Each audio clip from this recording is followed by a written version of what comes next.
Hello, everybody. Welcome to Just Shelve It. I am Jesse Arnold, and tonight I'm bringing you episode 10 of Shooting the Shelf, where I get to hang out and talk with a friend in the toy collecting community or someone else that I know via other means. And we talk about nerdy, geeky things that are fun and collectibles on shelves and whatnot. Um, Big shout out again. Thank you to my friend Kevin Neidig, who was on last week with me. Make sure you go check out his YouTube channel if you want to check out some cool music. Kevin Neidig at acousticwisdom.com on YouTube. And yeah, okay. Tonight, I know there's Walter of the Cabal is doing an interview over with the Geek Out show. So if you're catching this on replay, thanks for joining you. I see Douglas is here. Thank you for joining tonight, Douglas. Danny's here. What's up, River? All right. I am going to bring on my guest tonight for episode 10, Dan Tobin, one of my friends that I have made this year from the Mythic Legions Cabal. Give a warm digital round of applause to Dan Tobin. Dan, how's it going this evening, sir? Good, Jesse. How you doing? I'm doing great. Good to see you. You too. So we were talking before started. It's pretty hot for you. Well, just like I said, since I was banished to the basement to do most of my painting, it's so weird around here this time of year in Boston anyway. You know, it was supposed to be 75 and decent today, and it started to rain, and it got real humid, and my basement gets real muggy unless I run the dehumidifier, but then it gets even hotter. Okay. And then toys start to melt, and so yeah, it's a little muggy down here, but it's not too bad. All right. Well, thanks for joining me tonight. It's good to have you on here. So we obviously met through the Mythic Legions Cabal and Mythic Legions action figures, like a lot of the folks I've talked to on here so far. How did you get interested in or into the Mythic Legions or toy collecting, customizing in general? Well, since I was a kid, like everyone else my age, I'm 47, so I was right at that peak time when He-Man was out, and then followed shortly after by Thundercats and then Transformers. So I had all that stuff, and I loved it, But time goes on, you get older. But I always kind of kept, I'd buy a Marvel figure here or there. But when my son was born, and once he got old enough to actually play with stuff, he took a liking to basically the same things that I've made him like, so he put him down in front of all the toys, like, hey, you really like this thing. And so we kind of got into it again, but it was mostly, like I said, Marvel Legends and the 3.75 guys. Okay. And then I know one of the first ones I saw, I know what happened. They came out with the Gargoyle line, and I was blown away because I was like my favorite cartoon, even when I was in my 20s or 30, which is probably how old I was. Yeah. I couldn't believe the quality, and I never seen anything like it. So I went on a search, and it brought me to the Big Bad Toy Store, and that was it. After that, I was saying, what is this? I think the first one I saw was Vitus. It just happened to catch my eye, and I said, I never seen anything like this. And then I saw the Goblin Legion builder, which I now have about 1 million of. But and I was I got to get that. I've never seen anything like this, and I had no idea you could pop the heads off or the arms came off. I had no idea of any of that stuff. I had no idea about the community or where the toys came from or anything. But it doesn't take long, you know. Really, if you start digging around a little bit, that you can get the extra parts, the 3D printed parts. When I found that out, it was I've never seen anything like the Legions figures. Okay. Yeah, I totally agree. I found them on Big Bad Toy Store as well. I don't remember what I was looking for, but I was scrolling through and I was like, what are these things? And I debated. And when I finally decided to get one, it was sold out. So I had to go find that one on eBay. Oh, yeah. Well, see, once I found out that you actually could do that, and that was because I had no idea what these things were supposed to cost or what, I way overpaid for some pretty basic figures, but it's you live and you learn. You know, you Yeah. build your collection that way anyway. You know. So how long have you been? How long have you been? You said when it was when you saw the NECA gargoyle line. So was that just in the past year or so? Probably the last year and a half, Okay. something like that. Right around when COVID was really still, Okay. when everyone was home doing nothing but buying stuff online. Okay. Yeah, it's been probably about a year and a half. Okay. No, actually, no, probably about a year. You're right. I think Okay. you're right. Okay. Yeah, it's just a little over a year for me as well. Crazy, right? Doesn't take And long. yeah, no. Yeah, I got a couple, and my my best friend Sean that I've known since I was 8, he got into some, and then my coworker Douglas, who I don't know if he's still watching, but um, he was into them. So like he was telling me about the Cabal and the 3D parts and everything, and some of the bigger customizer names. And I'm like, wait, you can customize them? And then I started seeing pictures, and then Sean and I went to LegionsCon, and it's been all Had you ever downhill. customized a toy before then? I started doing stuff about 7 years ago or so when I started playing D&D for the first time. I would paint the minis for D&D. Okay. Okay. And then I was like, well, if I can do this on a little thing, I was like, there's some Marvel Legends and Star Wars figures I want that they've not made. I'll see if I can. I did a couple Funko Pops that I painted, swap the heads or pieces around, Yeah. and made some customs that way. And I was like, I can try it with a Marvel Legend. I think I made White Queen was the first one I did. Just because I didn't like the black suit when she was with the X-Men. I wanted the Right. white, Sure. You like want the the classic. actual White Queen, right? Yeah. So I tried that, and I did a couple others, and then within a couple of months of me finding the figures that I'd want or the pieces to make them. What's up, Eric? Eric Miller's in the chat. Here. I would find they would Hasbro would announce that oh, here comes the White Queen and the Hellfire 4-pack, the Yeah. classic look with all of them, and I'm like, well, okay. And then they just kept doing it, so I was like, I kind of gave up on it. And then I found Mythic Legions, and I was like, ooh, there's a lot more freedom to do whatever I want here. That is amazing. I mean, just basically, even if you don't want to paint or get into it, and you have a bunch of these figures, and you want to just kind of do pop and swap or kit bash, whatever you like to call them, you could do it for hours. You could do it for days. You could do it, with just a couple of figures. You could really immerse yourself into the possibilities of what these things can do. I love them. Absolutely, yeah, they're great. So how long did it take you to find the Cabal? I'm not sure what the events were that led me there. I know I was in another group, a toy group. Well, what I should say first is the first toy group I joined was Legions of Customs. Oh my God, Robert Espino, the Paint Pimp. Have you heard of him? He's in the Cabal too. He's unbelievable. I've seen his name. Yeah, man, he's so talented, and he had done some painting for me for some some 3D printed pots, and I think he might have mentioned it. Okay. And I checked it out, and it just really what it was the positivity in the group was, even before I even said anything or posted anything, just reading people's comments and seeing how supportive they were of people just trying to break into customizing toys and just showing what they might have purchased. It was really kind of strange to me. Usually you go into something like that expecting it to be an immediate free for all, and right. But no, it's actually been amazing. I'm so glad I found it.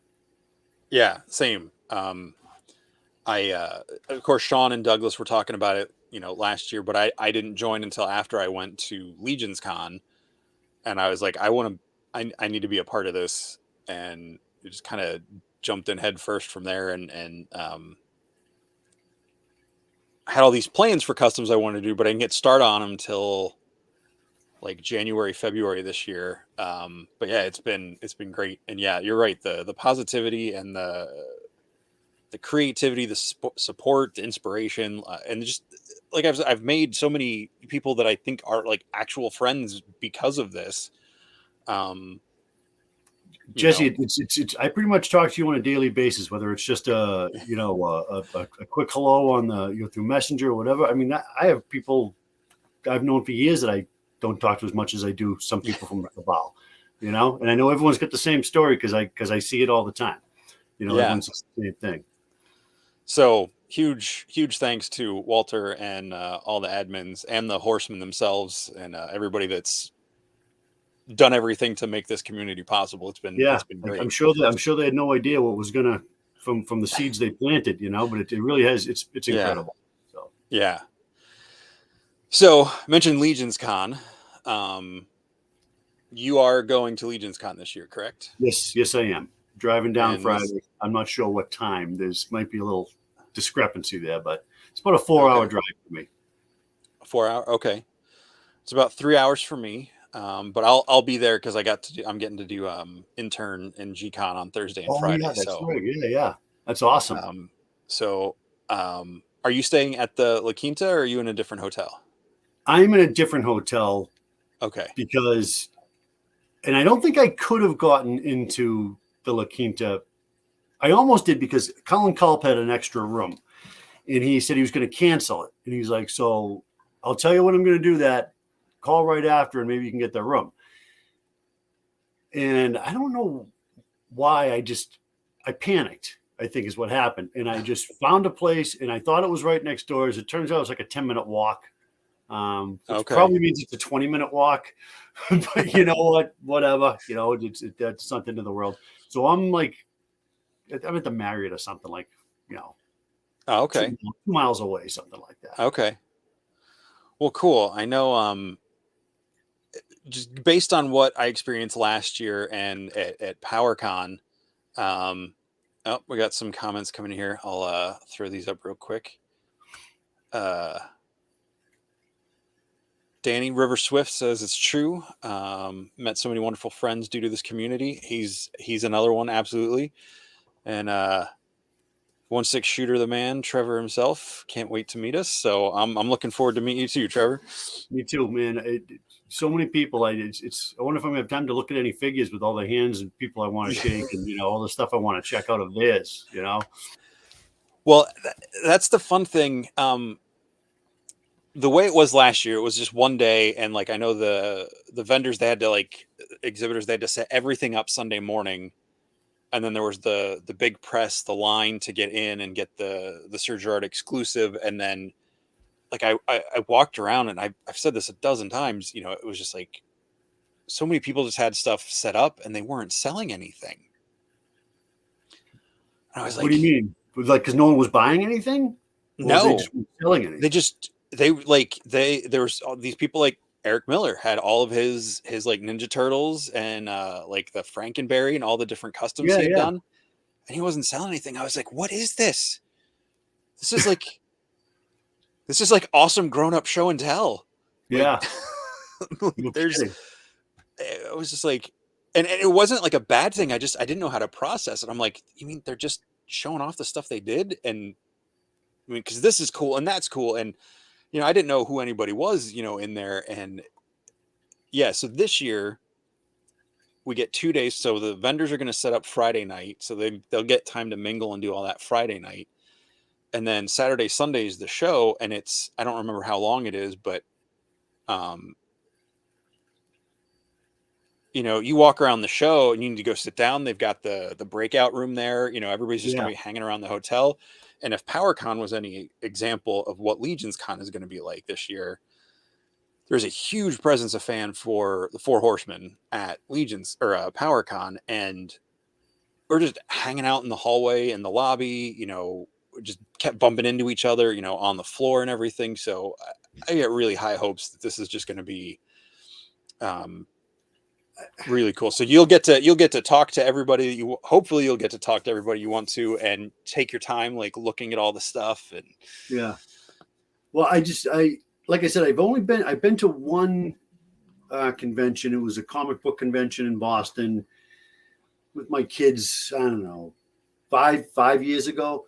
Okay. But I don't think it's anything. I don't think it's anything on the scale of what this actually is. From what I can understand, I did see a layout of the floor plan for LegionsCon, and I had no idea it was going to be that many tables and that big. I mean, this looks like it's going to be, overwhelming almost, really, for someone like me who just doesn't have a lot of experience with these sort of things. But man, I can't wait to Yeah. go. Yeah, it's going to be great because a lot of like I don't know about that specific Comic-Con, but the ones I've been to, it's everybody's got like wagons and massive backpacks, and it's so tight and pressed Mm, together, and you're just like you're trying to look at something, and then someone else comes in, they're like looking at the back issues in front of you, and yeah, that's kind of um, what it was like. Yeah, as I recall. but I mean, Legions Con last year, it was busy, and there was a lot of people in there, but like I didn't feel like overcrowded or the only real cluster of people was like the line to get through the Four Horsemen table and everything. But yeah, Char says, yeah, it's part art show. Austin saying, Dan the man. What's up, Austin? And Danny saying you got to check out the ChrisCon next year. It's in Massachusetts. I did go to ChrisCon this year. That's Actually, right. yes, I did. My friend Jeremy Eldred, he's involved with it, and he told me about it. And that was crazy too. That I actually met Jeremy Gerard there that day. Uh, yeah, so I do. So I'm wrong. I do have a little. I do have. I don't know why I didn't equate that to this, but yeah. So basically, I did. I have been to something like this. Take back Okay. everything I said. No, no, no. The last 15 minutes. Danny was there with Hongo. He had the troll with the mushroom head in the Yes, the yes, yes, yes. contest. Yeah, it won the contest, right? I Yes. believe. Yeah. Yeah. No, there Yeah. was so many cool things there. I mean, I grabbed a couple of. I got a. I bought a dwarf and a goblin, one of each, Nice. and I was glad to get them because they were quite reasonably priced compared to what you pay, through eBay or Yeah. whatever. Even if you can get like the basic Legion builders at the shows are what they're what $40 on Big Bad plus shipping. Yeah, I think that they were. I thought that they were like $40 from the Horseman and like 45. I forget. The basic The basic ones. the basic ones like the reinforcements, the Legion builders, they're 30 at the shows when they're set up, Right. and Oh, the they are. named characters, yeah, and named characters are 40. They round up a couple bucks for Well, taxes yeah. and Well, stuff. no, that's fine. I just At I least think that's I what they are now. yeah, that's roughly what I paid for these. I think it was $30 for the goblin, and I think it was $50 for the dwarf. Um, but I have so many of them because then you can do whatever you want to them. Yeah. That's the Yeah. beauty of it. You just get With some pot and go to town. between between the Toy Forge, Wolf King, and Legion Shop, so many of my customs are like I need dwarf and goblin builders to make most of my customs. Yeah, yeah. Well, there might not be too many left out there because I have a whole table full of them back here. I'll show you at some point. But yeah, those, like I said, that original one, that Legion builder, it reminded me and even more so when I saw the other ones of the movie Legend. Oh That yeah. had a big impact on me when I saw that for the first time, and Lord Darkness and all that stuff. That's what Hmm.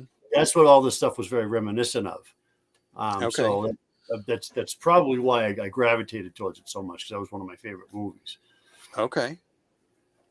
I forgot Very my cool. point. I forgot where I was going with that. Something about a The goblin legion. goblin builder reminded you of the one character in the movie. Right. Now I remember. By the way, can you hear me okay? Because I don't even know where the microphone is on this thing. On this I hear you just fine. Okay, good. Excellent. No one's saying anything in the comments, so Perfect. we'll just keep rolling. Yeah, Legend, I didn't see that, I think, until college, when the DVD came out or whatever. Okay. Like I was familiar with it. I think I might have seen bits and pieces on TV, but I didn't get to see the whole thing until college. And yeah, it's I love it because it's that weird like 70s 80s style of fantasy that we hadn't gotten movies in like that high fantasy, like that Tolkien-esque stuff yet. Right, right. It was all kind of, varying tones of like Lisa Frank Trapper Keepers fantasy, like rainbows and unicorns and Well, I think that they tried a little bit with like what was Lady Hawk. Remember Lady Hawk, that oh movie? yeah. So in that time period, it was that around the same time as like Conan the Barbarian, or that stuff came after Conan the Barbarian, right? Yeah, I think wasn't And Conan Conan the like late Destroyer. Those were, late I think, in 70s, the early 80s. 80s, and then Yeah, Lady Hawk was like mid to late 80s.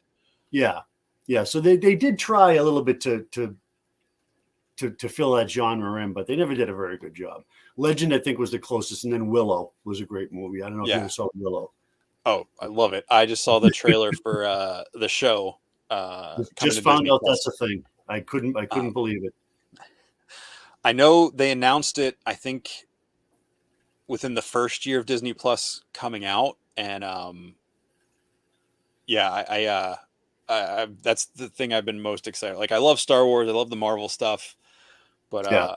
yeah, Willow's great. Well, it's different. I mean, and it's like I said, it's nostalgic, and it's I don't know. I haven't seen the movie in a while. I think I watched it with my kids about 2 years ago, so I'll have to rewatch it because I don't know what direction they want to go. You can go anywhere with those things, I guess, but Yeah, they did a couple books. I tried reading them and it just wasn't grabbing me. So I don't know.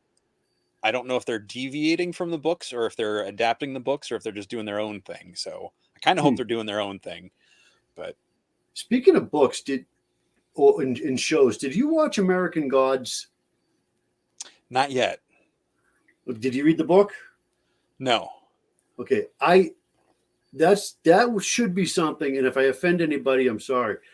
That should have been something that was right up my alley, and I couldn't even get through. Like, I think I got about a third of the way through the book, and I had to put it down. It was just slogging. And then I watched the first season of the show, and I was equally disappointed. And it's such an awesome concept that it didn't meet my specifications as to what it should have been. But no, Okay. I just didn't. I just wanted to see what your take was on it. If you had any, because I was so disappointed in myself that I didn't like it. I know that feeling from many other things, but I've not watched or read that to know yet.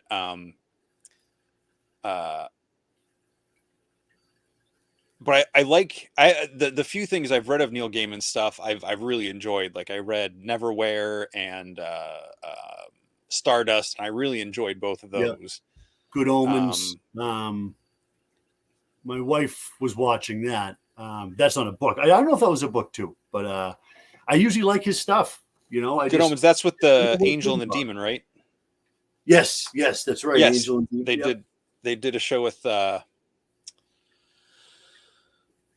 Is it David Tennant and Michael Sheen? No, what's that guy's name? He was Lucian in the Underworld movie. Yes.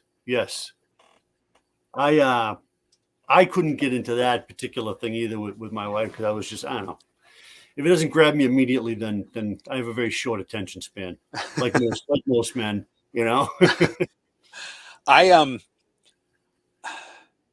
I have to force myself to not watch stuff like if I've spent time on it. Like I watched 8 seasons of Smallville, and then the way that 8 seasons ended, I was just like, I'm done. And I was like, and my friend was like, no, there's only one season. There's only one season left. You got to watch it. I'm like, no, I'm done. Yeah. Smallville, I loved it too, but I bailed earlier than you. And I'm glad you like my accent, Austin. I don't hear that much around here. But I liked it until it got very soap opera-y, in my opinion, Smallville. Yeah, it got I didn't I don't know. Once they got out of high school, it's like, I know where he's supposed to go. Like, why are we dragging this out? Like, Yeah, I said, yeah, the they whole, probably could have wrapped that whole thing up in like 3 seasons. You I know, think it was just originally supposed to be like 4 or 5 seasons. It was supposed to him through high school and then like 1 year of like, starting to be leading to become Superman, and then, kind of ending with him, getting into well, I thought journalism or I had whatever. read But somewhere early on that it said they're never going to put him in tights. You're never going to see a red cape. You're never going to yep. see any of that stuff. If you're looking for that, then bail out now. And I think towards the end they were like, we got to get this guy in a cape. Nobody cares about these kids anymore. Yeah. Make them Yeah. do something. It's like, yeah. Like, I like the actors in it. Like, I loved the dynamic between him and Lex in that show. I thought that was Yeah. really good, and his The parents. guy But that then they Lex's just father like, was excellent too. yeah. But then they just made it. It's like the older they got, the more teen drama-y it became, Yeah, and I was yeah, just too like, much, too much angst for me. yeah. Dana saying JSA stuff. Yeah, that was cool. I mean, it was our first Aquaman and Green Arrow. Yeah, did they? They didn't tie that into the the current stuff, right? I know that they They got Tom did. Welling to do something. Was it? Tom Welling and uh, Erica Durance came back for that Crisis on Infinite Earths, but I Crisis think it on was just Infinite. Yeah, like it was like one scene. But yeah, Trevor said he liked the book American Gods. I, I wish I I, don't know I if wish. Oh man, like I said, I'm so disappointed in myself that I couldn't read it. And I used to read quite a bit. Like I've read every Stephen King book. I started reading a bunch of Star Wars books too because my daughter was huge into Star Wars. yeah, my Wi-Fi does this every time. Look, you lose me.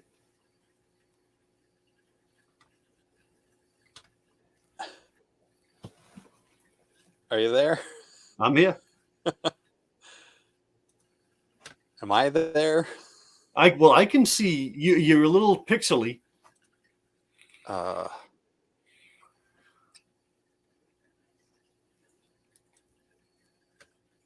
think you froze. Well, that's the best statue impersonation you've ever I'm still seen. here. Okay, I mean, they're here to see you, not me. That's the problem. All right.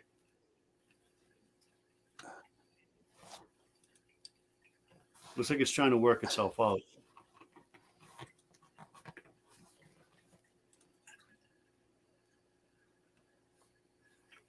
Hang on a second. Okay. Sorry, folks. All right. Am I back? I'm gonna use my thing off screen.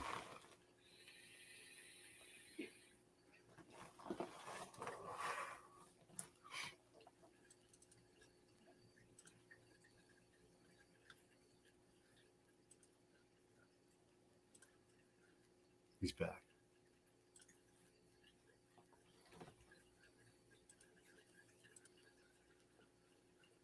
All right. I don't know what's going on here. I guarantee it's my fault.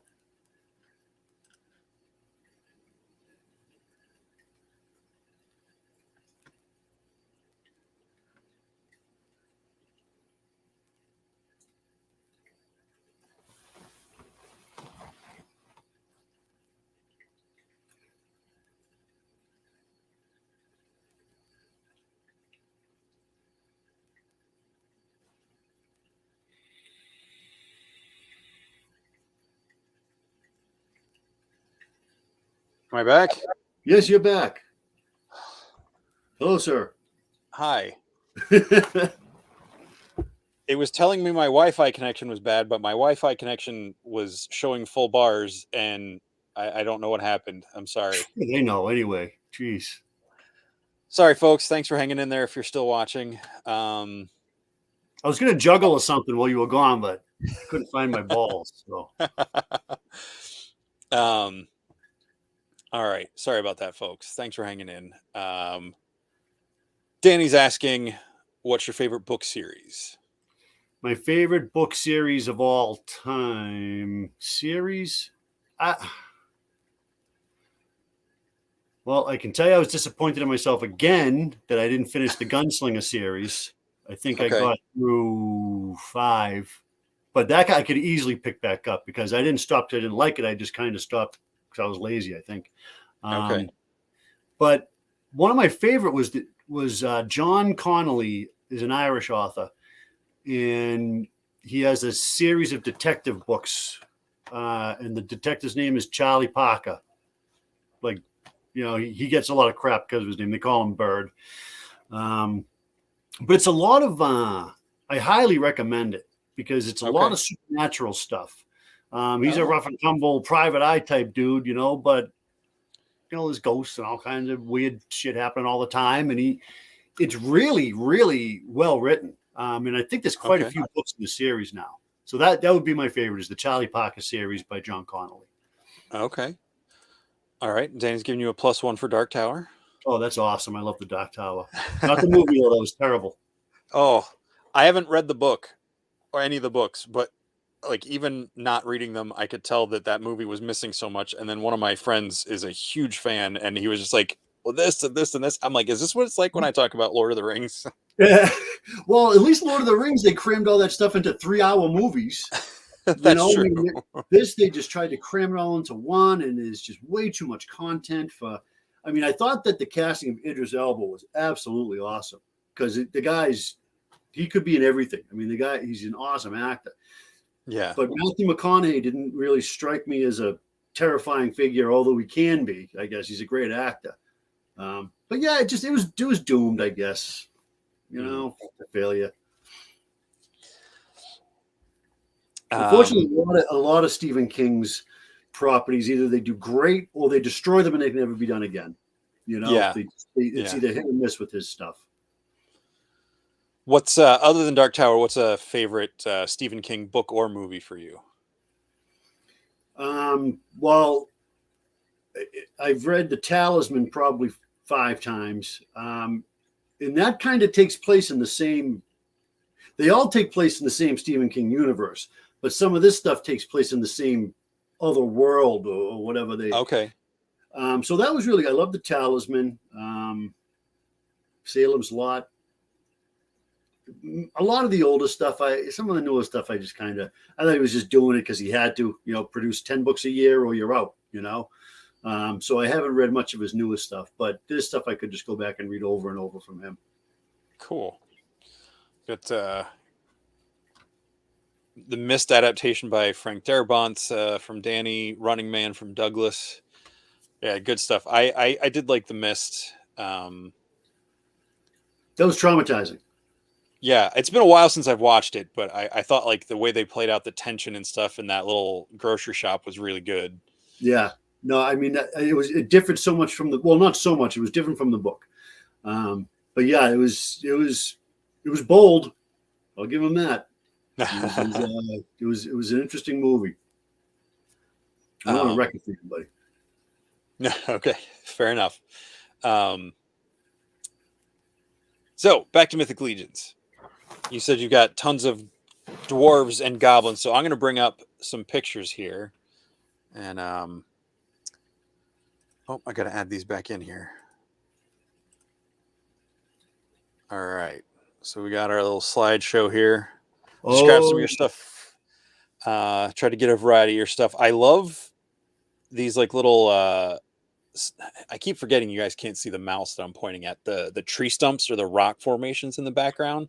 Oh yeah, that's the best stuff you can find on clearance at PetSmart or any of Okay, those places. It's just aquarium stuff. I've eyed up a couple of those things myself, but now that I'm playing with the foam, I think I can. I can. I see myself heading in that direction. My wife is going to kick. She's going to. Oh man, I've been building a foam house in the backyard.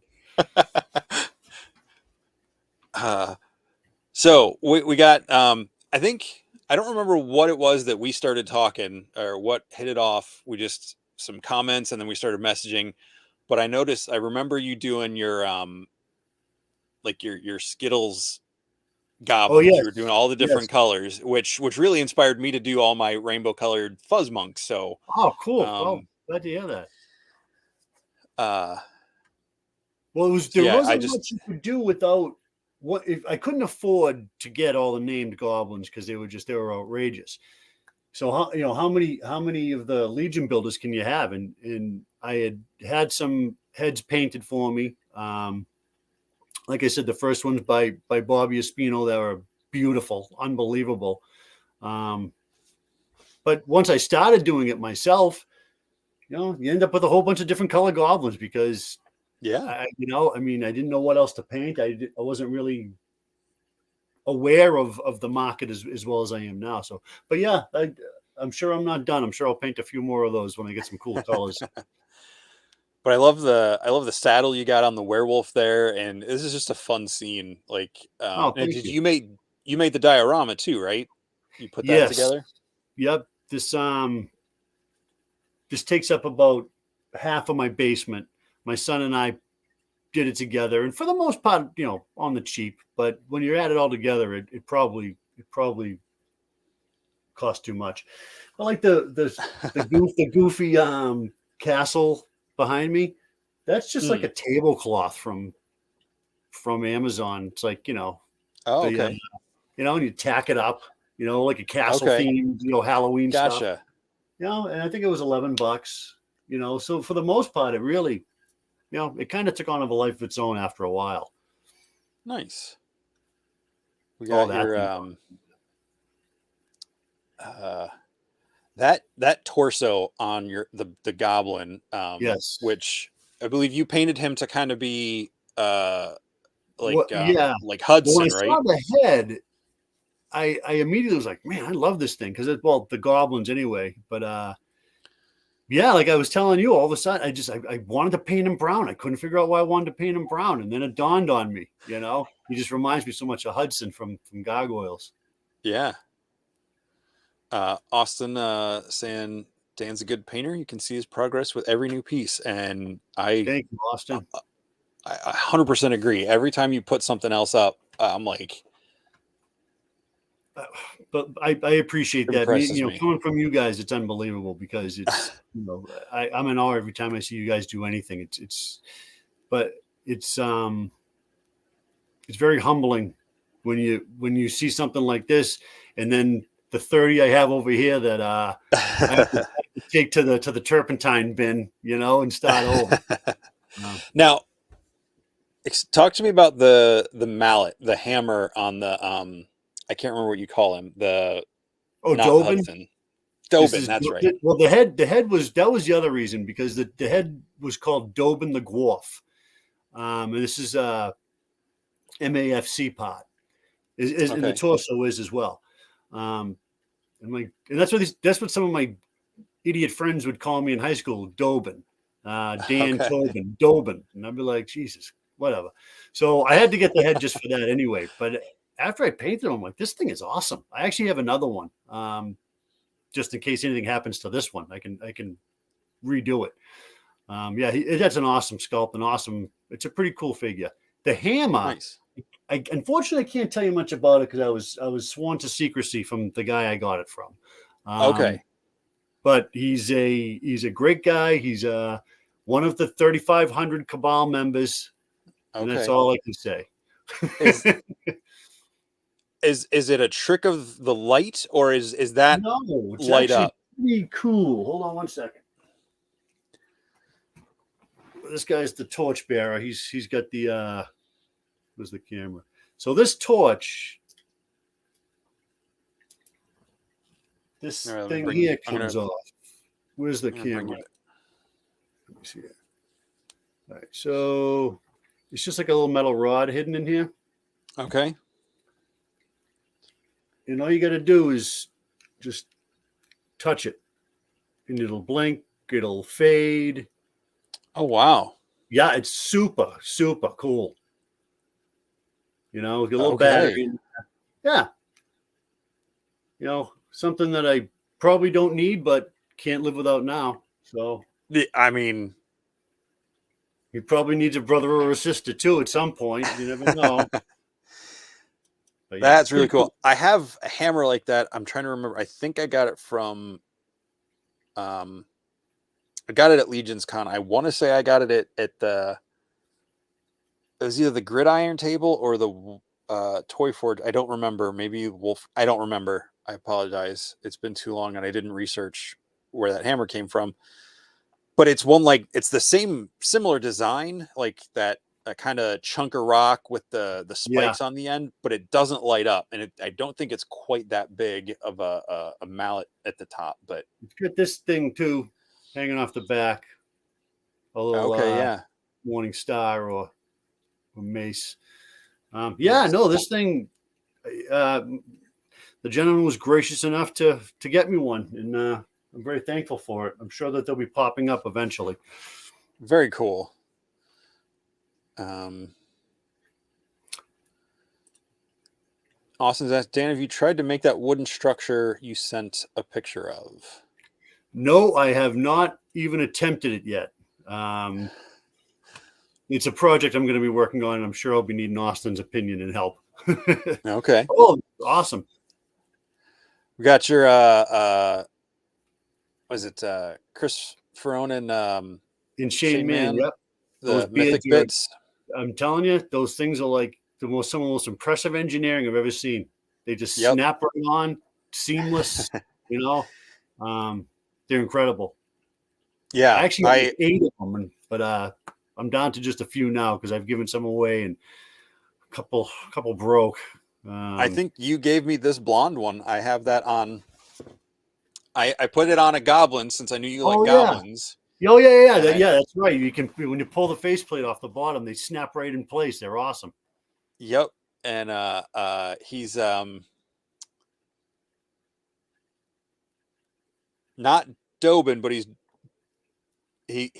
a I made a he's a goblin who I should have grabbed him, who was sent to infiltrate the dwarves, but the dwarves treated him so well that he decided to stay and become one of them, and he doesn't realize that they all know he's a goblin, but they're being nice to him anyway. Yeah, you're not fooling anybody with your green pointy But ears. he's still wearing. I'm gonna give it a strap so the beard's kind of crooked and That's awesome. That's awesome. The one I but yeah, had, I actually a friend of mine in the cabal, Matthew, um, really liked it, and he wanted it, and so I'm like, yeah. So I sold it to him, and I refused to make another one. I said that was it. There was one. You got it now. So if someone else wants to, go ahead. But oh, which one? on the original one I made, he had come up with the name Oh, for okay. him too. In a bio. So I just want to pull up one thing, see if I can find it. Excuse me. Yeah, that was a pretty cool project. And do you know Matthew Scott? Are you from the Cabal? He's got a lot of I know I know into I the see. I'm sure I've talked to him a couple times and you yeah. know on posts and stuff. I don't know him like I know you at this point. Yeah, well, he's a great guy. I talk to him often, and he really liked it. And he had come up with the name of Muck for him, Okay. and a bit of a bio. And I tell you, it was so flattering that someone liked something he did so much. I don't tell him I would have given it to him, but you know, he wanted to buy it, and so I sold it to him. And yeah, that was the first time I had ever made anything that someone else kind of wanted. So it was kind of cool. Very cool. So here's Okay. a variety of flavors here. The This werewolf. werewolf. That Yeah, that go ahead. that is incredible. I mean, I had that for a long time before I even attempted it. Um, it was just so intimidating to try to paint something with that much detail, you know. But incredible. It's almost like it paints itself. I mean, the sculpt is it's just so easy to work it, you know. Yeah. Yeah, I haven't that's from Planetary Dogs, right? Yep. Yeah, I've eyed those up. I haven't gotten any myself yet, but yeah, that's great. Well, I And I just love saw your that Saber Dom is. I think that head sculpt and something. Did he sell it to to a toy company? And they're making a think they're I making an action figure out of it or something.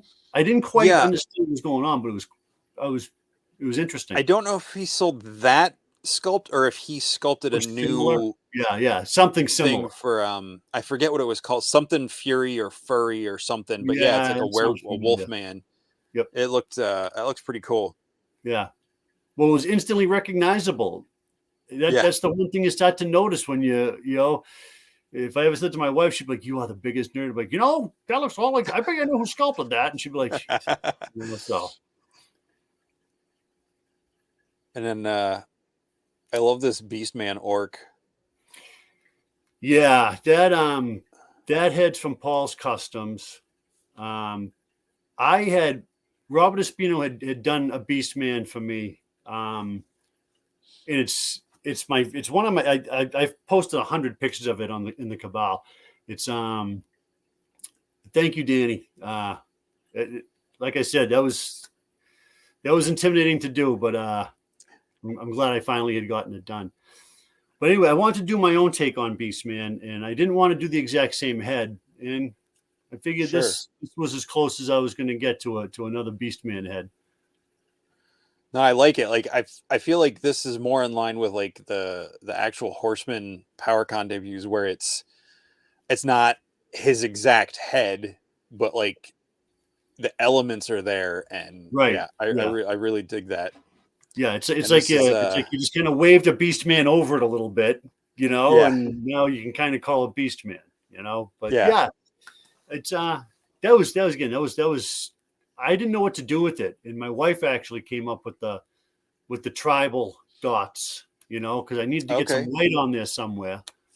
And the first try I did, I actually had shown Michael Horvath, and he said, "It looks like a clown," because the whole face was blue and the mouth was all white. It looks stupid. So I stripped it and started over. But that's what you need is honesty too. People would say whether it looks good or bad, and you don't want to, you know what I mean? You don't want to put something out there that you might not be sure of either, So yeah, I like honesty. excellent. And is this a Von Berg head on the end here, right? Yeah, that's Draven, I believe. Okay. Is what that one was called. Yeah, I've done a couple of those because I originally had planned on having mostly vampires, and I had quite a few of them. And then I don't know what happened, just a complete shift to dwarves and goblins. But still, the vampire stuff's incredible. Yeah, and This I love this head. And you did a great job on this one too. Thank you. Yeah, that's a MAFC head, I believe, too. The fact that the visor just goes up and down, like, where's my camera? The thing works perfectly every time. This guy's so cool. See, mine doesn't fit. Mine's too big, the visor. No way. Really? Yep. Yeah. Huh. Well, I guess I got lucky then, because mine, I have a feeling, though, I was talking to someone, and I forget who had made a comment about when I posted it. And he said he immediately lost the visor, like within seconds of opening the package. And in his kitchen, and he's like, I tore my house apart. He's like, never found the visor, just up in smoke, That's my biggest fear of these things, is just be like, not that it's useless without it, but I kind of want it to have it. Yeah. Yeah. Yeah, I think I got some sticky tack on mine to keep it like propped open so you can see his face, but maybe it just needs a little more paint. But yeah, it definitely was a little bit, I don't know if because it wasn't flex resin, but it was a little soft. It was a little pliable. So I wonder if it just shaped. Maybe I should, I know you're not supposed to put resin in water, but maybe I'll try the hair dryer thing and try to squeeze it a little bit. You're not supposed to put resin in water? I don't think so. I don't think you're supposed to, like hot water. Okay. All right. I was going to say, geez, I think I do that all the time, but I'm not sure. I could be wrong. I thought I heard someone say that once. So you definitely shouldn't put it in your mouth. Well, geez, it takes all the fun out of it. Like I put like my brushes in my mouth. Like my mouth is another hand half the time, and Yeah, my mouth does nothing but collect food and say stupid things. yeah, me too. All right, we got your. Speaking of all the different color goblins. Yeah, those that that is the head that was painted by Robert Espino, the purple one. Okay. I did another purple one, but that one was done expertly by him, and that's kind of what kicked off the goblin thing for me too. Okay. Yeah, and then the rest of them. That's probably that's one of my favorite groups of them right there. I love every single one of them. That's a great group. And oh, these guys. This is a feisty bunch right here. Yeah, this head with the red head. This one in the far left, I bought off eBay with another dwarf, and it came with this head, and I had no idea where it was from, and I actually put a picture in the Cabal and asked anyone if they knew who it was, thinking it was a Mythic Legions head. I had no idea, and everyone just kept saying, "Well, it's not Legions; it's just some other 3D head." I had that repainted by Robert Espino as well. It looks a lot better than it did. it was pretty goofy when it showed up. Is the helmet attached, or does that come off? The helmet is attached. Yeah. Okay. If anyone recognizes the sculpt, I mean, yeah. I'd love to know, because it's actually pretty cool. But I have no idea where that came from. It is pretty cool. I love this fur that you've got on the dwarf, like under the beard. It just he just looks like a Viking dwarf, and that was one of the easy things to do too before I started doing any painting, really. Just coming up with some soft good stuff for capes or robes. And pretty much everything you see is something my dog had destroyed, one of his toys that I cleaned up and cut into like a cape or something. And okay, there you go. Yeah, that's got a good kitchen, and I'd be over the sink like washing up the dog ripped up dog toys, and she'd be like, are you keeping that? Are you gonna make a cape out of that? I'm like, listen, you can't waste good fur. Go find something to do, and, so it's drying off, and but yeah, I got a whole bag of that stuff. Oh, nice. Yeah. I got a bunch of that fur stuff from Hobby Lobby or Michael's or something. It's like the squares. Yeah. Yep. And I cut one to give Queen Urska a tiger pelt like cloak, because I thought she needed something else to make her stand out. And I was like, all right, green orc, bright orange tiger fur. And I put it on there, and it looked so fake. And I was like, what is, and then I like, I'm going to trim it. So I got my beard trimmer. Oh no, really? Put on like a low guard on it. And I attempted a swatch of it. And I was like, okay. So I had to go through it. I had to like shave down like all these pieces of fake fur I had.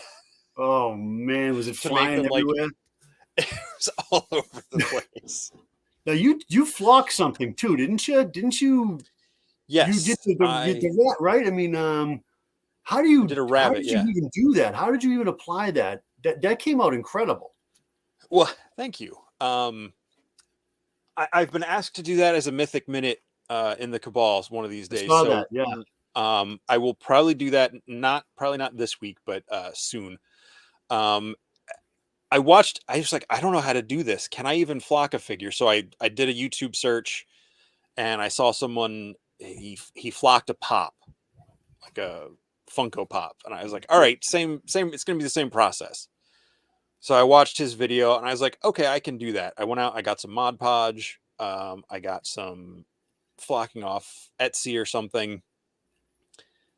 And I tried to do it live. The flocking I tried to do, I did it live on my YouTube channel, and the Mod Podge, I've never worked with Mod Podge before. It takes a long time to set, and I don't know if I missed part of the guy's video, like a time lapse or something. And I was like, this isn't working. So I just took my old Elmer's glue, brushed it on like it was paint, and then I Thin took it out it. or anything, or just straight from the tap. You didn't have to try to thin out the glue or anything like that. I didn't thin it out. No. I started using paint to paint with glue during my D&D minis when I would paint anything that was like a fire or a spell effect or a translucent piece on the D&D miniature. Mm. If you mix food coloring with glue, Elmer's glue, or whatever basic white school glue, it'll dry transparent. So you mix your blue or your green in or whatever, and you get like a magic effect. Or if you make it, orange, yellow, you get like a fire effect because the light will still pass through because glue dries clear and I food never color is knew that. clear. So I saw it. I just happened to see it on Facebook or Instagram one day. It was someone was like, turn your old recycling glass bottles into beautiful sea glass effect, and it was just glue and food coloring. And I was like, I'm gonna try that on a mini. Thank God for YouTube. It's amazing. It's great. I don't know how many times I had to look up how to change the light bulb on my car because I couldn't remember how to get into it. Oh God, yeah. You believe me, you and everybody else. So don't feel bad. So yeah, I just put the glue in my palette. I have it's not a special brush, but it's a brush I use only with the glue, and I try to make sure I clean it real good. I just brushed it on like I was painting. And then I took the head, and I probably should have had like a face mask on just because the flock, it's all particles in the air and everything. It's super thin. I've never even like, I have no Yeah, experience. I'd never done anything with it before either, but it was almost like a fabric powder, almost. Like, I don't know how to describe it. I don't know where. Here we go. It looks like drugs. Oh wow! Yeah. Wow, that is a fine material. But it's really fine. Yeah. But it's really light. It's really fluffy. So like it kind of looks like sand when you're squishing it around in here, but as soon as you get it out, like just little bits of it start blowing off everywhere. So I had a bowl and a sifter, and I tried to do it the way the guy in the video did it, and I was just like, this isn't working. So I just took it in my hand, and I had I used some old Marble Legends and stuff as like my head holders. Like I'll put sticky tack on it and put the head on it. Yeah. I think I had some sticky tack over the eyes and the nose because I didn't want them to get the glue on it for the flocking. I wanted to keep them, smooth. And I just kind of took it and was just literally just like sprinkled it on it like I was trying to cover every inch of the glue with the powder. Yeah. And then I just, tapped it, made sure, and then I just let it dry for the head and the feet on the rabbit, and it's still holding together. Now I don't know if that'll last in the long run, but I would imagine it would. I mean, I don't see why it wouldn't. I don't think it shouldn't just fall off, right? I took it to PowerCon to show some people, and it's still intact. I'd grab it. It's too far to get to without. Nope, that's fine. Jumping over stuff here. I tried to deflock. Is it Brophytus? I'm not sure how you even say the name. Oh, Bryophytus, the lichen orc. Yeah. I don't know why. I don't know, because I wanted another orc, but I didn't want. I felt bad afterwards, but I couldn't do it. It just I couldn't get it off, so I gave up. I think what I was using was eating away the head as well. What'd you use? I don't know, probably some varnish remover or something, that I had before I even really thought about it. Looking up on the internet what to use before it melts it. So I gave up on that, and I just spray painted the figure black and put that weird head on it. And then I actually got a from Blue Inferno, one of those dad bods. Oh yeah, that black, and I made like the creepiest figure I've ever seen. But now he's got a place of honor up on the shelf behind me. Well, in front of me now, I should say. Yeah, it's such a gross figure. You know what? Let me grab him. Show you this. Yeah, sure. I I used the Bryophytus. I deflocked the bald orc head, like without the beard, because I wanted to make Urzok. Oh, okay. Because I didn't feel like paying for the Urzok. Oh, that's great. Oh, this thing's gross. That's so I great. mean, the coolest thing about it too is the Legion head, the scalp I got the head from the Legion shop. But for Yeah, the most part, this guy's just awful. that's. The first thing I put on was a Krampus head, and I don't think people were too happy. But yeah, no, it's so funny just sitting around. Even if something you just that started off as practice, ended up being something I got interested in. So, thank you, Danny. He also said he has the most luck with fur at Joann Fabrics, and I always forget to go to Joann's because it's just a weird. From where I live to get to Joann's, it's just a weird. It's a weird drive that I never go over that way. We have a Michael's fairly close by, and I think the Joann Fabrics we had is gone. I think it's long gone. But after seeing the stuff that people produce, like the Max Bird stuff, and some of the other capes that are out there, it's like some of that stuff's just amazing. The aftermarket soft goods, Yeah. Well, now that C. Jessum's doing the soft goods for the actual Legions figures that are coming with like so much soft goods now, like that stuff's just like I can't believe that's a factory figure. I know it's the detail in those. It's crazy to believe that they're putting out still that kind of a quality. They haven't slowed down, that's for sure. I mean, everything that comes out looks like they're still giving it their all. Absolutely. Austin says he used a real rabbit pelt on the Minotaurs he did. Did he really? I'm not surprised. He's ingenious. Are you familiar with some of the stuff he's done, Austin Morrison? I'm sure I've seen it. There's just so much. Like until I start talking to someone, sometimes like I don't connect. He's one of the guys in the cabal that I've gotten to know fairly well. Incredible painter. He did a Minotaur and a Hellboy. Just awesome stuff. Flawless. He really is. He's going to LegionsCon as well, I believe. Awesome. Yeah. No, just incredibly talented guy. Very cool. He says Hobby Lobby has the rabbit pelts. Oh, okay. I figured you might have gone out in your backyard and grabbed one. Who knows? We get about 800,000 rabbits in my neighborhood. The Hawks really aren't doing their job. So there's a couple I don't really have a backyard in my apartment, but there's a little grassy strip in front of the parking spaces, and there's a couple rabbits out there each year. Yeah. When I was a kid, we never had any rabbits around here. Now you got coyotes running around and, giant hawks landing in my yard. When I was a kid. Oh, wow. I saw that picture you posted. Yeah. That thing just kind of landed about 8 feet from me. And I was like, oh, man, I'm going to get eaten by a bird today. Is that where this day's going?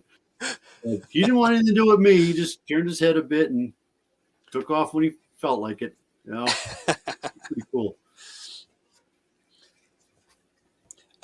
So circling back around to LegionsCon, I know you said what are some things you're looking forward to at LegionsCon? Legions related, well, everything is really just meeting all the people that I've met so far. That's what I'm looking forward to the most. Other than that, I'd like to get my hands on a few of the characters I've had my eye on, but haven't been able to find. I don't know if that's, do they have a lot of the older stuff there too, or is it mainly just the new stuff? I don't. It depends on what they have left. I know they tend to put out limited stock of some older stuff. Yeah. First thing in the morning, and it just depends on how it lasts. And I can't remember if this is an official thing or just something I heard someone say, but they usually limit those older rare ones to like one per person. Yeah. So if there's like a stack of Delfinas or something like that, you can grab one. Yeah, I wouldn't need more than that anyway. One of the things I'm really looking forward to seeing is the dial that Brian's building too. Oh yeah. That looks like it's going to be insane. Yeah. The one he actually did that was at PowerCon, like that's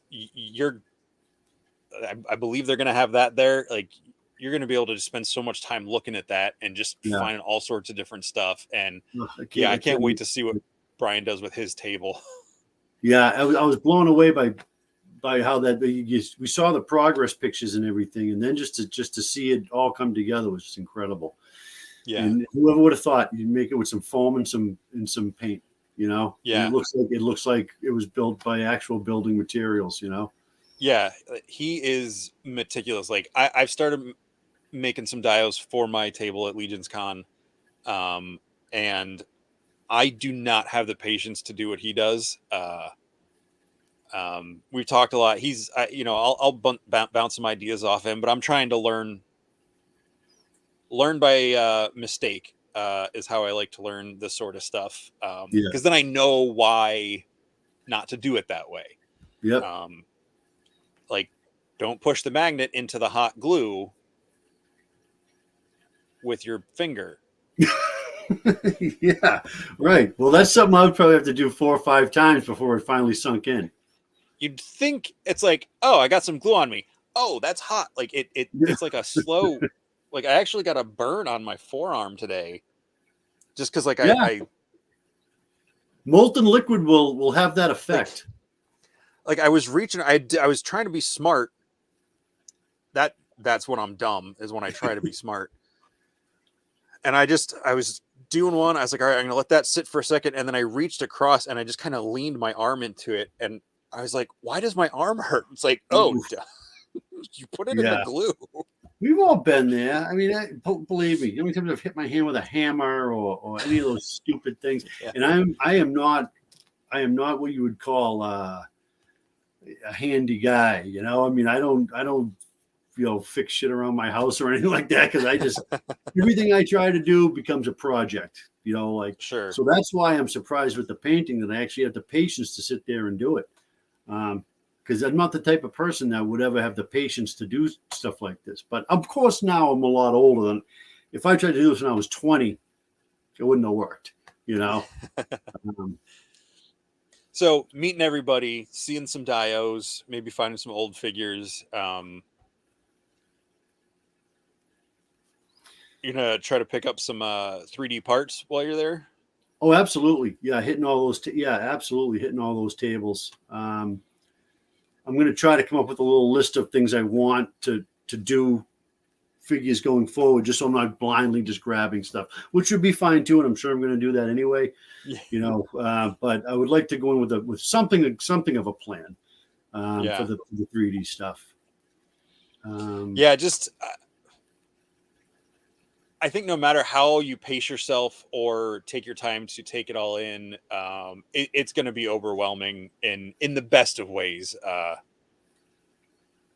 yeah, just enjoy. And because the show, you can walk in, you can go out for a little bit, come back in. It's so different from, and that's the way PowerCon was. A lot of people in different shows, they come in, they get their stuff, they look for what they want, and they leave, or they'll spend all day going through each booth at a Comic-Con. But here you just keep doing laps and realizing oh, I didn't see this figure over here earlier,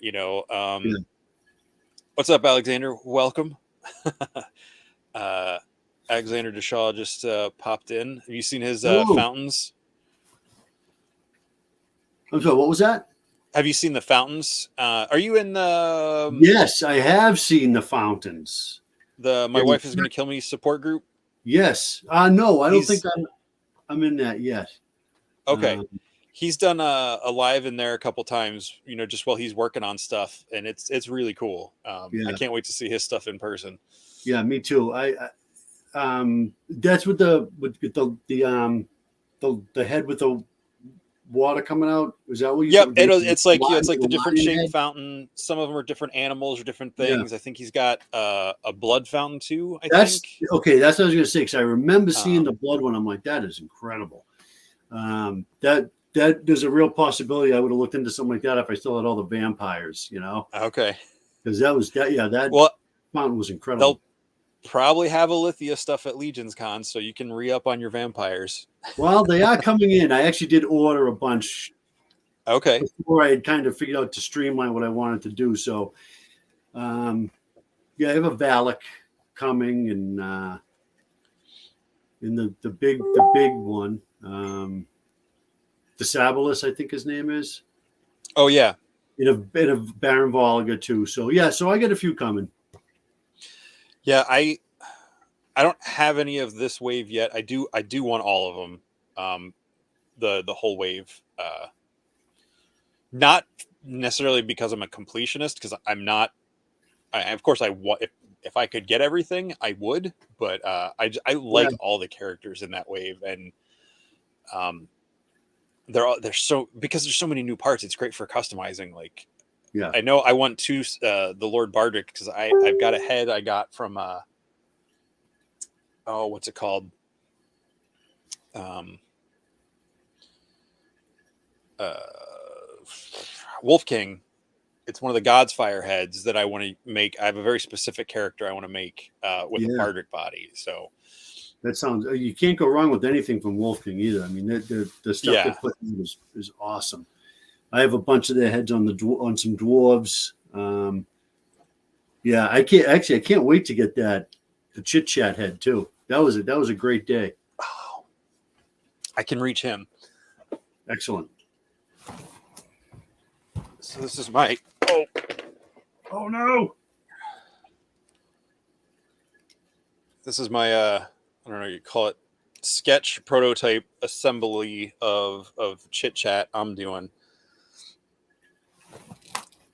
So it's got the leather pauldrons from, I think, from Wolf King. Toy Forge dwarven sword. Backpack, I think, was one of the 3D download files you could get from Wolf King. My friend does 3D printing, so he printed off a couple of their things for me. But yeah, kind of making this. Yeah, that came out so cool. Wanderer Dwarf. It's so good. It's such a good design, and it was just so crazy watching him do that live. I know. I had no idea. I've never seen a 3D sculpt, and when they called it sculpt, I never really quite understood. Well, that's exactly what it is. You Yeah. start with the ball and you're moving all around, and I was really blown away by the whole process. Yeah, that was really cool. Yeah. And it was just really cool how he's doing it, and Curtis was running it, and the way they were like taking Kirsty and suggestions, Austin, that was incredible. yeah, That whole setup. yeah. So I'm looking forward to grabbing one of those, and I might pop him on like a Cavern Dwarf or something. If I can pick up another one, so he'll be all his own. I'll just start fresh and get some pauldrons too, and Nice. and make a nice custom with them, because that I like to have that to remember that by. That was cool. Yeah, yeah. I love when people are doing, like when Brian's doing his lives, working on his dios or whatever he's doing. Anthony did one where he was doing the fracking on the battering rams. Did you see? Were you? No, I missed that. That was earlier this year. I don't know. I don't remember when you said you joined the Cabal. But he was working in his garage, and he was taking that.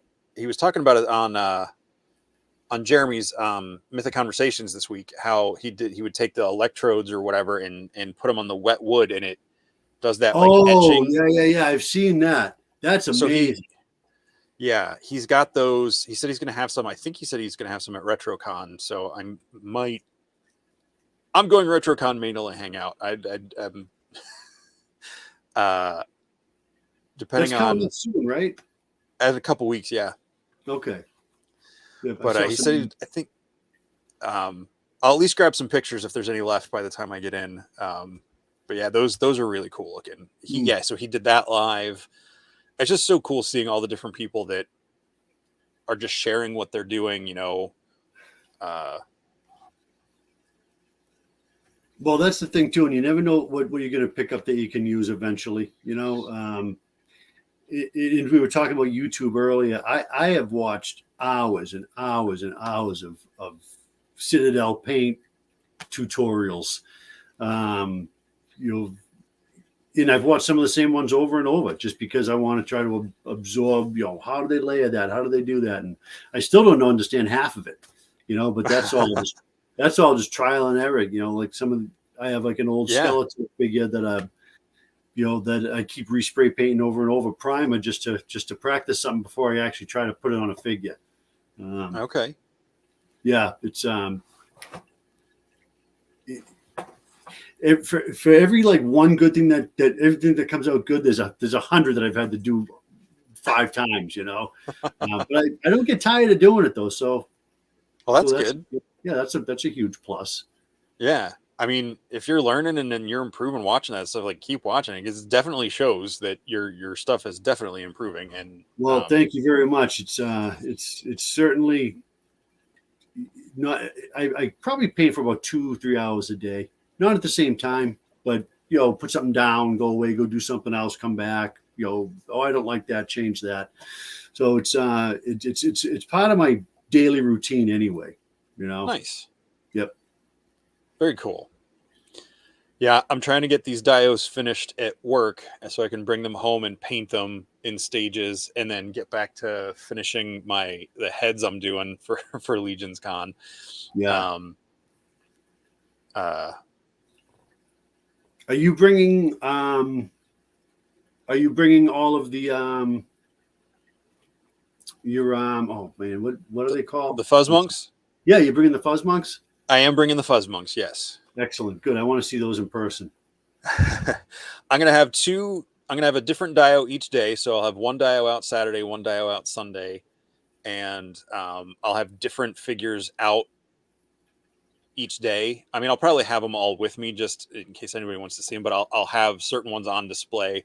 And Brian C, who did the whale and the oxalotl heads and that elder moose Oh yeah, head, yeah, for yeah. He's not able to come to the convention, but so he's given me a couple of his full customs to have on the table for sale. So I'll have a bunch of my customs to show off, and then I'll have some heads, maybe some weapons to sell that are painted. But no, I don't think I'm going to be selling any of my full customs. And if I have time, maybe I might try to slap a couple Detolf dimension dioramas. Yeah. If I have time. Well, I don't want to make you nervous, but you're running out of it. It's actually, I can't believe how when I first decided to go, I think it was in like June, but I didn't book anything until mid-August. And it's crazy how fast it's coming up. Yeah. And I didn't get to do anything. All I have to do is drive down there. So many people that have so much to do before they can pull LegionCon. That's my thing. Like I'm not doing it to, like, if I sell some stuff, cool. Like I want to have a couple things there if anybody wants it. I more just want to, like, be able to show off the stuff I've done or share the stuff I've done, and just kind of have like a base, a table to be based at, and look around and stuff. And so like the only pressure I have is whatever I make. So like I have a certain amount of things I want to get done to bring, but and I think I can hit it. I know how to pace myself. It's just these dios, getting them treated and everything to bring them home was taking a little bit longer than I expected. I'm a little overboard on my dioramas. Well, it's going to pay off because they look incredible. Well, thank you. Do you paint now? When you're painting those, do you paint them with? I'm assuming a lot of that is going to be sprayed. Do you do any spray painting, or you all brush? I don't do any spray painting. Okay. Me either. My apartment, I have to go outside to spray paint anything. I need to like go on like a hike to get out of the building. Yeah. And so the couple times I have spray painted stuff, I've either done it at a friend's house or at work.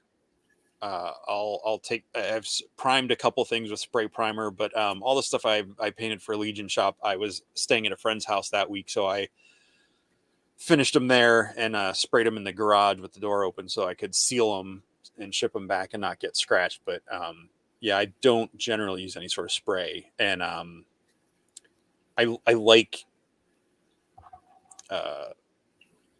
the tactile work of the brush and Yeah. I like figuring the that out. control aspect of it. I can't even imagine, which I'm sure, well, I couldn't even imagine painting a straight line 6 months ago. But when the things I see people do with the airbrush, Oh yeah, I can't even wrap my head around it. I really can't, just in a little box, and just for the overspray and it all comes out looking absolutely perfect. That might be something I might give a shot to someday. Yeah. Maybe in a couple of years, but like I said, for the time being, I think I would prefer the brush right now anyway. Still too much to learn. Yeah. I mean, I definitely have a lot to learn myself. So, Alexander saying the amount of pure talent going to be at LegionsCon is unfathomable. So nervous and excited. Yeah, same. But it's going to be fun because it's just going to be like hanging out in the Cabal, but in person. Yeah. Yep. I agree. Instead of scrolling around, you just walk around. Except I have to walk 10 minutes back to my hotel. That's the only problem. Yeah. Hope the weather's good because I'm hoping. I've never been to this area. I've never been to New Jersey. I've never been, so I'm hoping it's fairly easy to navigate. Last year it was a little later in the month. I don't get cold, so I was still in like shorts and a flannel. Like that was it. And other people were outside. They said they were freezing. I know people from the West Coast are not going to have a fun time, or from Florida are not going to have a fun time. But I mean, you're in Boston. I'm sure it's colder or about the same up there as it will be in New Jersey at that point. I was hoping more about rain. Hope it doesn't rain. I would vastly prefer to be able to just leave my truck at whatever the hell I'm staying, the Marriott by whatever, and walk. I think they said there's a pedestrian bridge like over the highway. Okay. I think the Meadowlands is right there, right? So it's got to be geared for people, traversing that area, because it's a big area for the Giants and stuff. So hopefully it's not too bad. But hey, you know what? If it is, it is. Yeah. I should have done more research. Well, I mean, worst case scenario, if you need to drive over, I mean, I'm sure there's going to be plenty of parking in the parking lot at the hotel. So that's what I was concerned if there would be, So I mean, between people coming for the day or whatever, but either way, I'm sure the parking won't be the biggest hurdle I have to jump. Yeah, well, because so many people are like carpooling and teaming up, so like there's going to be a lot of people that are like multiple people per car. So I mean, I don't know how big the space is and everything, but yeah, it's I mean, the parking lot at the Wayne Pal last year for ToyCon / LegionsCon was packed, but everybody got in. New Jersey as well. Obviously, that was last year. Where did they have it? It was Wayne, New Jersey. Okay. It was the police auxiliary. It was like a gym. There's like a couple gymnasiums and like a lunchroom cafeteria was where the LegionsCon was, and the other two gymnasiums were the ToyCon side of it. Okay. Which this year it's not joint. It's just its own thing this year. Is this the first time they've done that? Yes. Just the Four Horsemen themselves. Yep. Well, it's LegionsCon is Jeremy Gerard and Joe Viteri. Yeah. And Joe Viteri is the one who runs ToyCon New Jersey, and they came up with the idea for LegionsCon for a meetup, and it's grown every year. It sounds like I last year was the first time I went, even first time I even knew about it. And it was just the Sunday of the 2-day event of ToyCon. So ToyCon went on Saturday, Sunday, and LegionsCon was just Sunday in a separate. So you had to get a separate pass to go into the LegionsCon side. This ToyCon, I think, happens a couple times a year, and it's happening, I think, in October, a couple weeks before LegionsCon. But then LegionsCon is going to be, it's big enough that they're doing 2 days with just all, I mean, there'll be people who have stuff that's not Mythic Legions for sale. Like, I think Ariel Brennan, he's got a bunch of Marvel and NECA stuff. Like, I remember walking past his booth to get the Sir Gerard figure, and I picked up a couple Black Series figures from him and a couple Legions figures as well in the LegionsCon side of it. So, well, I'm sure that, like I said, your table. Are you in the middle? Is that what they had? Is that what I saw? Yep, I'm right across from the My Wife Is Gonna Kill Me guys. Oh, okay, that's cool. Yeah, so I think like there's, if you look at the map, there's a red door on the far left. On the bottom, there's 4 blocks. There's a red one and 3 green ones. The red one is straight into the 4 Horsemen table and the exclusive table. If you walk in any of the other 3 doors, you can come in, and I think it does. It's like a 3 or backwards E or whatever. You know, you can come in, and like, I think Nikki Nicole Cheney and Dennis Derby and a couple of those guys are right inside the doors. Sparrow Toys and Plunderlings are right in, and then you've got, I don't remember it yet, but then you've got all the people along the side, and then there's the middle aisle, and then around the back. Oh, the side is the like the, what are they calling it? The con within a con, the mini Glios convention. Okay. And then they got the breakout room, like you said, off to this, where that would be off to the side.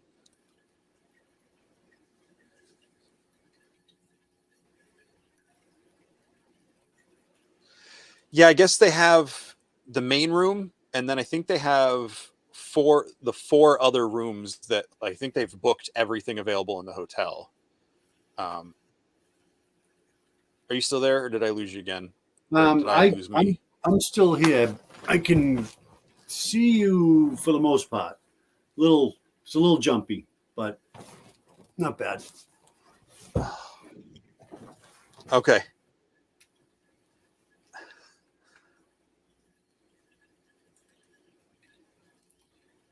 What is going on?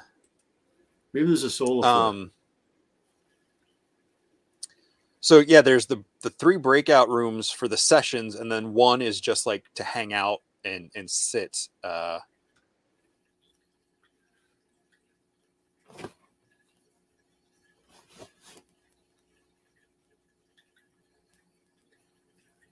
Hope I didn't do that.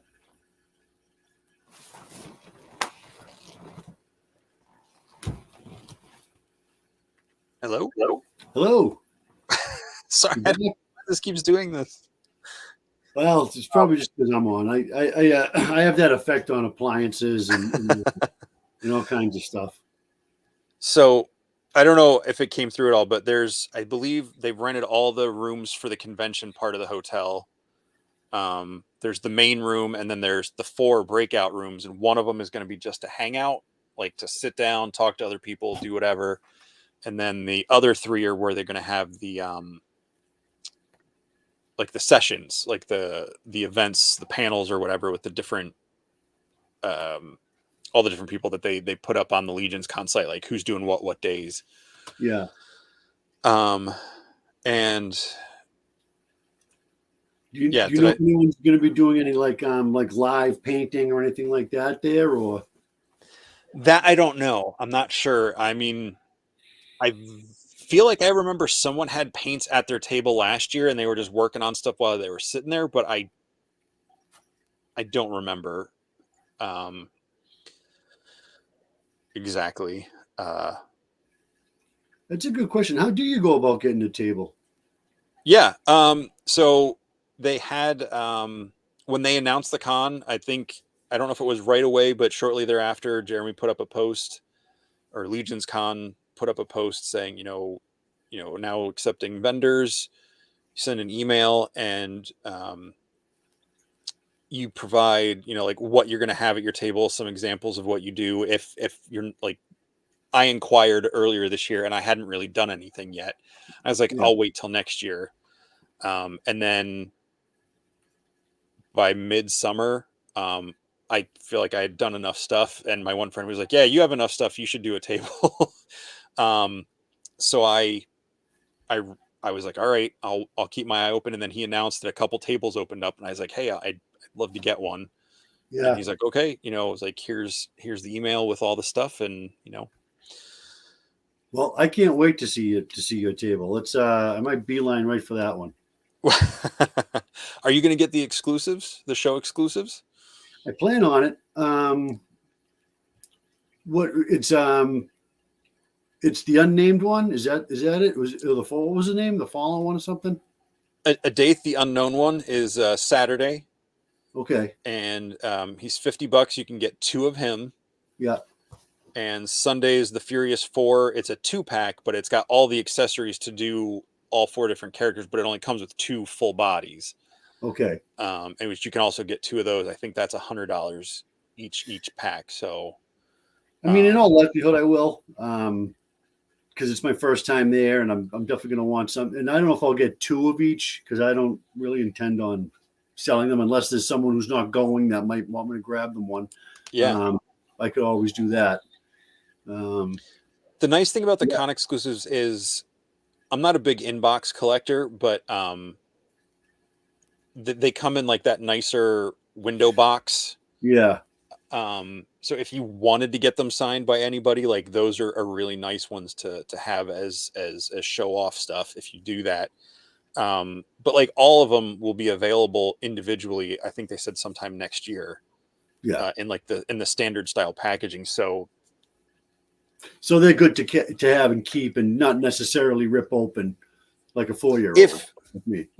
if you can and you want to get multiples and save them as like what do they call it, trade bait, or to, it's like, hey, someone's like, I didn't get to go, I didn't know about it, because I guarantee you after this convention we're going to see a big flux of people coming into the cabal in the line. Oh, I bet. And Yeah. they're like, oh, I just heard about these things, like, how can I get this? So you could be a knight in shining or unknown armor or furious armor, and be like, hey, Yeah. I've got it, and well, that's what I was thinking too. Just get what you can, because there's going to be someone, especially someone in the cabal, who didn't get a chance to go. And there's always people who like the special package 2-packs. Like I know, like the Dark Riders with their horses, like the 2-pack they do with like Alithia and Phobos. Yeah. Some people really like the 2-pack of them together more than the individual ones. So yeah, I mean, they're great for customizing, or just to have the figures, or like I said, for trade later on. I had a Fury Orc, but I traded him for another Gonks. So I don't really have any of the Fury stuff, but I love them anyway. So I can guarantee you, in all likelihood, I mean, everything I've traded, I in some way regret. You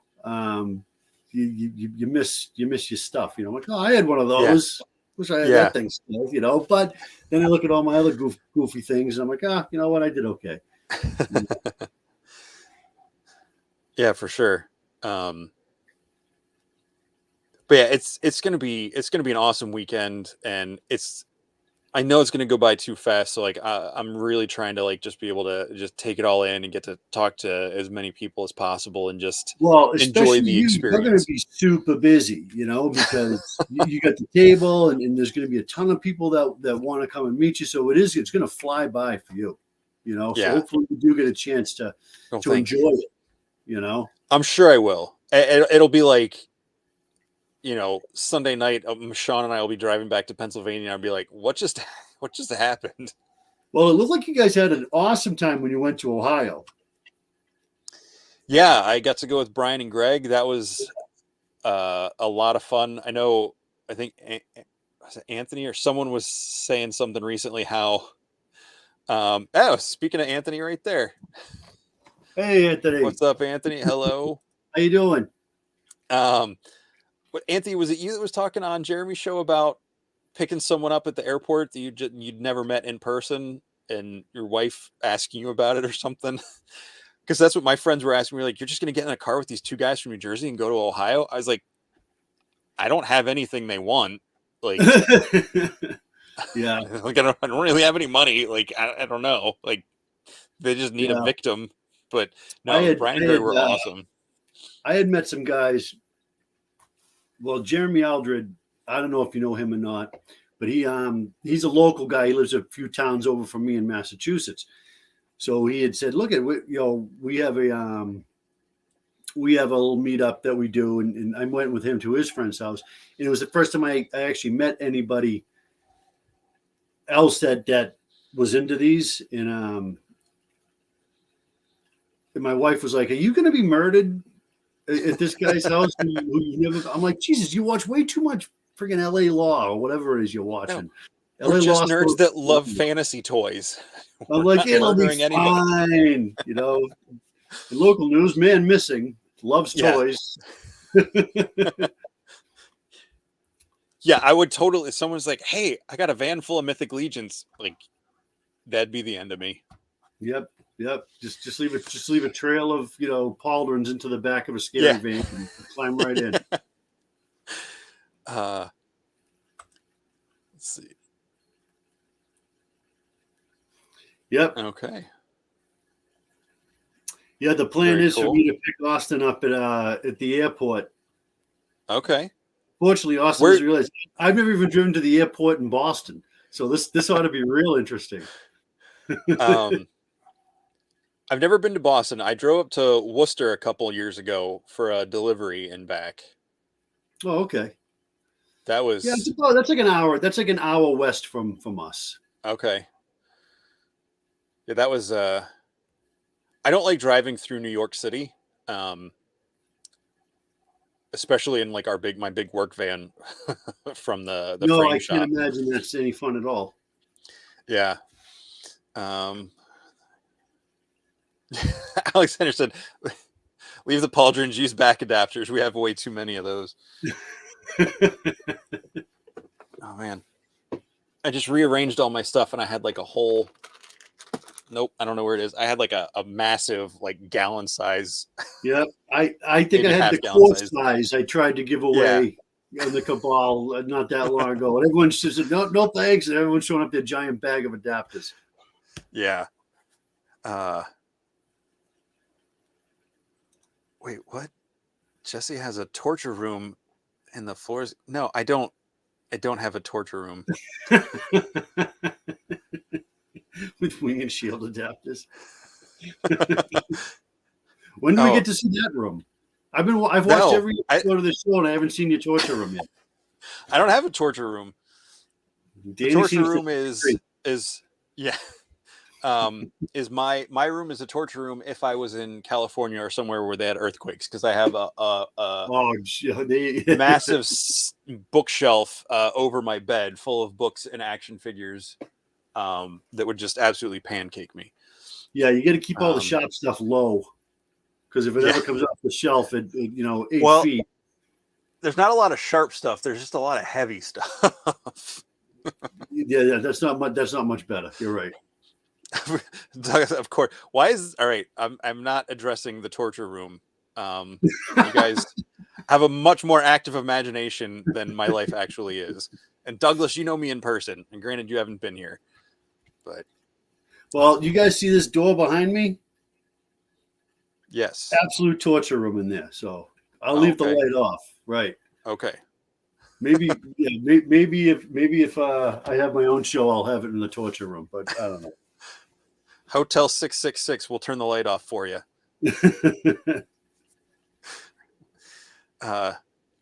No, my safe word is definitely not that one. I can say Worcester. I can say some of the other Massachusetts words. You did good with that. I'm impressed.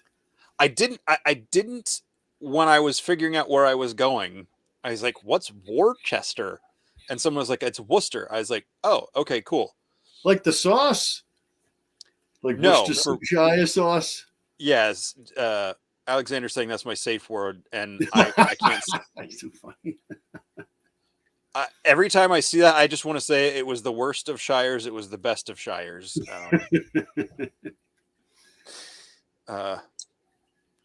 Yeah.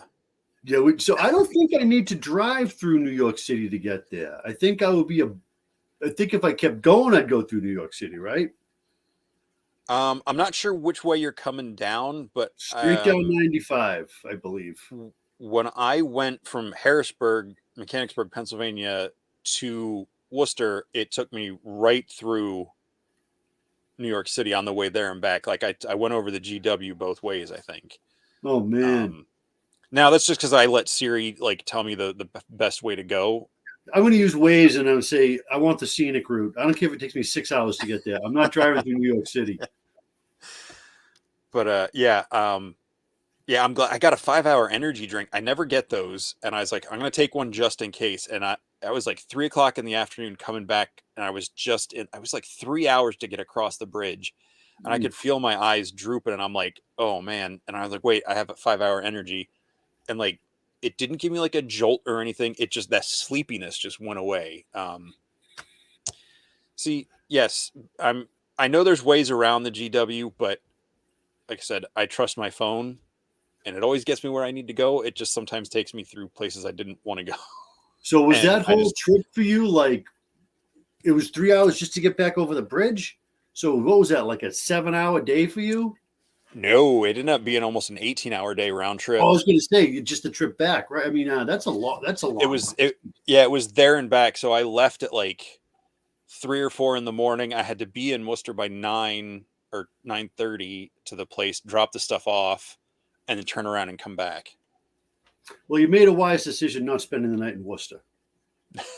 I did. It was just work. They're just like, yeah, drive up and come back. Hey, I'm like, I don't like driving by myself. Why do you keep sending me on these trips? We've got another guy who's driving. I'm the worst driver now. Austin, buckle up. Well, where's Austin coming from? Austin is coming. Where is Austin coming from? Louisiana? I forget. Okay. I forget, but I believe, yeah, he's flying into I think Newark International. Okay. So thank God for like waves or waves, whatever the hell they call it, because Tennessee.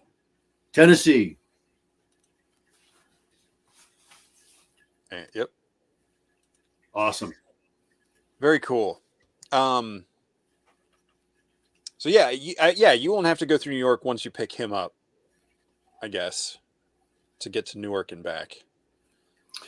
Yeah, I don't think so. I think from what I saw, the airport looks fairly close to where we're all going to be anyway.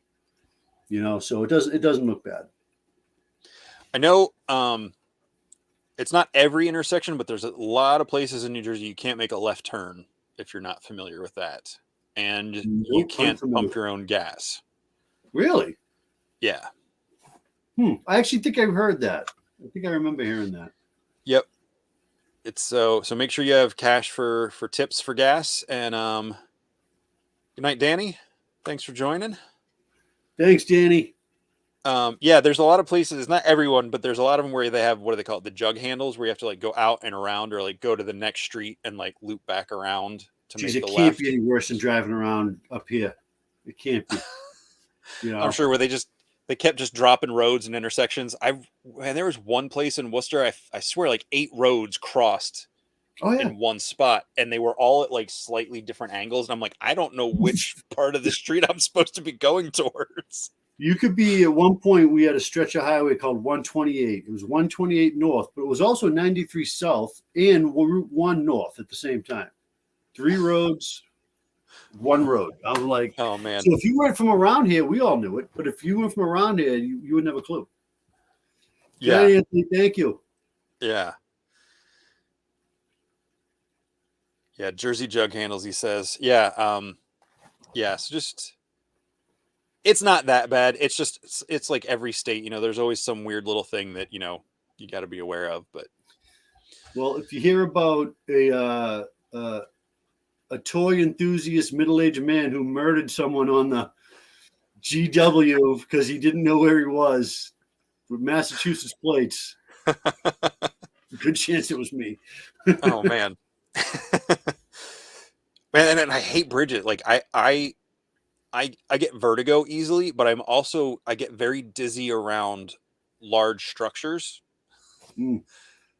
So being in a car that feels this small on a bridge that just seems like impossibly built, like yeah, it just my brain just gets scrambled and like I'm I'm not big like on heights. Like I don't like. I'm heights not and a bridge guy. I'm not. I'm not. You know. I don't like driving over bridges. Over. You know. I'm not big on that. yeah, yeah. Well, But luckily, I don't have to do it often. So yeah. No, it'll be fun. I can't wait. I can't wait to meet you in person you and too, my a bunch of friend. the other guys in the chat. It's going to be a lot of fun.